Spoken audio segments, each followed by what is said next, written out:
What's up, y'all, and welcome to Mr. Sling That Thing's Casting Couch. I'm Mr. Sling That Thing, and I'm giving you tips and tricks on how to get some fish.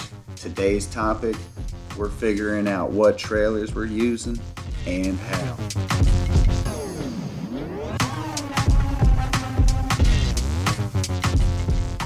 Whenever I'm using a swim jig, I like to make sure I have as much versatility as possible.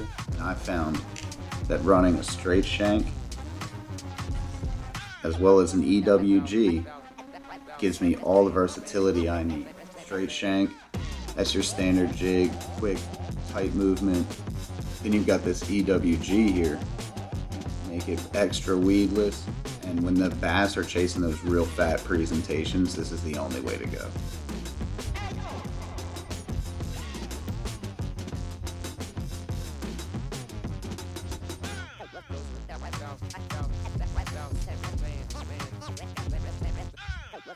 When it comes to trailers and which ones I'm using, I kind of have an order to it. I like to start with a craw of some sort, or a bigger one like this, because when those claws in the back get to kicking, a lot of vibration, and it's really triggering to that lateral line detection system in the bass.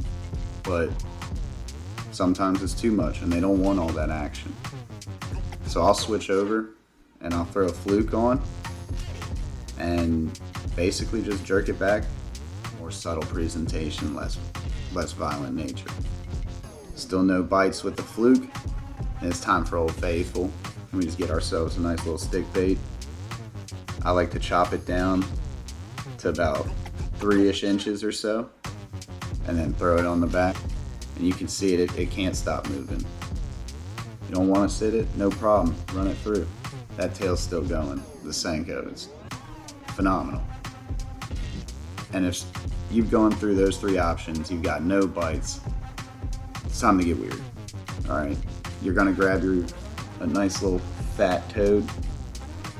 If you have an EWG swim jig, this is the best time because that thickness, and you don't want to lose any of your hook gap when trying to set up with a fish. I'm always gonna start loud when I'm throwing my swim jig. We're putting a crawl with some heavy claws on it. Them things get moving through the water thumping. And when the bass can't see in those murky or darker situations, that lateral line gets crazy and triggers those insane bites.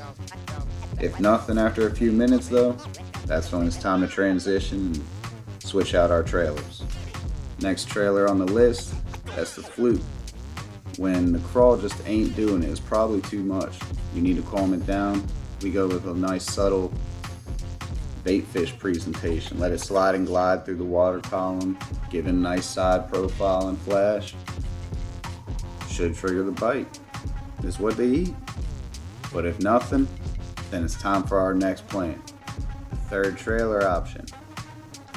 Stick bait or Senko tails. Take about 3.5 inches off a Senko. I like to use ones that have already been chewed up, passing on a budget here. With the Senko tail, you can swim it through like a smaller bait fish. You can let it hit on the bottom and just kind of run it like a shaky hit. The versatility is just unmatched. For some reason, they still haven't hit. We got one more option for them. For our last resort trailer, we got the soft plastic toad. I'm running it with an EWG, just standard Texas rig. Got the hook point buried behind our weed guard. This is gonna help keep it lofting around in the water column longer and the strike zone longer for the bass to really be able to come get it. These little legs are gonna be kicking, just not as violently as the crawl was. So it's still gonna be drawing attention using that lateral line. Come on, look at this thing. So remember, when you're throwing swim jigs out on the water, we're gonna start big and loud. We're gonna move to more sleek and natural. And if we still ain't getting no bites, it's time to just get a little wild with them. We're not chasing color, we're chasing temperament. And through this cycle, we're gonna get the bites.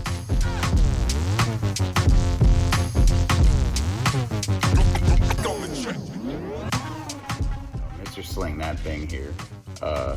Today I'm showing you guys my SMG or sugar maple grenade. Check it out and sling that thing.